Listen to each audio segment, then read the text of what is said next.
31 জানুৱাৰীৰ পৰা কৃষ্ণগুৰু সেৱাশ্ৰমত 12 দিনীয়া কৃষ্ণগুৰু এক নাম অখণ্ড কীৰ্তনৰ আয়োজন কৰা হৈছে আৰু এই মুহূৰ্তত মই উপস্থিত আছোঁ কৃষ্ণগুৰু সেৱাশ্ৰমত আৰু কৃষ্ণগুৰু সেৱাশ্ৰমৰ যি 31 জানুৱাৰীৰ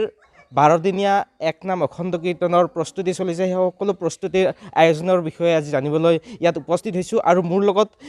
ইতিমধ্যে উপস্থিত আছে কৃষ্ণগুৰু সেৱাশ্ৰমৰ ভক্তি মাতৃ আই মই তেখেতৰ ওচৰত পোনে পোনে যাম মই আপোনাৰ ওচৰত আহিছোঁ কেনেকুৱা ধৰণৰ আয়োজন হয়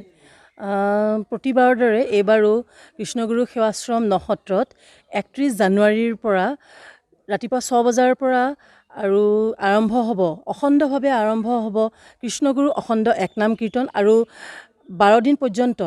এই অখণ্ড একনাম কীৰ্তন চলি থাকিব আৰু 12 ফেব্ৰুৱাৰীৰ দিনাখন ৰাতিপুৱা 6 বজাৰ লগে লগে এই অখণ্ড একনাম কীৰ্তনৰ সামৰণি পৰিব বিশ্ব শান্তিৰ বাবে অনুষ্ঠিত হ'বলগীয়া এই অখণ্ড একনাম কীৰ্তনভাগী এইবাৰ 12 দিনৰ কাৰণে হ'ব আপোনালোকে গম পাইছেই আৰু তাৰ বাবে কৃষ্ণগুৰু সেৱাশ্ৰমখন খুব ৰূপেৰে সাজি তোলা হৈছে খুব উদুলি মুদুলি এক পৰিৱেশ আৰু আপোনালোকে দেখিছেই ইয়াৰ বিশাল কীৰ্তনঘৰ কৃষ্ণধাম লগতে সুবৰ্ণকূট ভকতসকল থাকিব পৰাকৈ যি শয়ন শিবিৰ ভোজনালয় সকলোখিনি ৰূপেৰে সাজি তোলা হৈছে আৰু আমি আশা ৰাখিছোঁ অসমকে ধৰি অসমৰ বাহিৰতো যি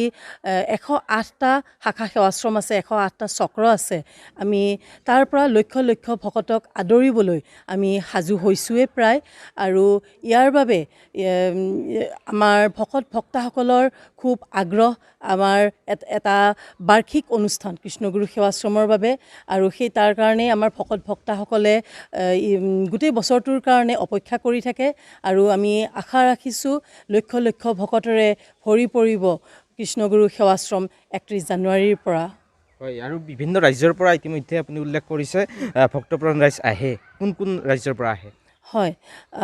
আমাৰ অসম তথা অসমৰ বাহিৰত কেইবাখনো ৰাজ্যত শাখা সেৱাশ্ৰম আছে উত্তৰ প্ৰদেশৰ প্ৰয়াগৰাজত আছে বিহাৰৰ ৰামপুৰ বেগুচৰাইত আছে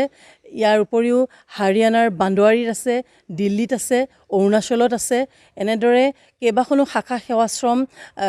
আমাৰ অসমৰ বাহিৰত কৃষ্ণগুৰু সেৱাশ্ৰমৰ শাখা সেৱাশ্ৰম আছে তাৰ পৰাও ভক্তসকল আহিব আমি কৃষ্ণগুৰু প্ৰভু ঈশ্বৰৰ যি বাণী প্ৰথম বাণী আমি জাতি নহয় জ্ঞাতি নহয় গোষ্ঠী নহয় জড় নহয় আমি মাথো কৃষ্ণদা আত্মাহে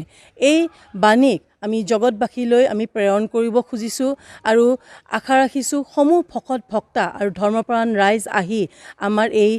একনাম যি হ'ব যি কৃষ্ণগুৰু একনাম কীৰ্তন হ'ব তাত অংশগ্ৰহণ কৰিব আৰু সকলোৱে এই হৰিনামৰ সুধা পান কৰি নিজকে আপ্লুত কৰিব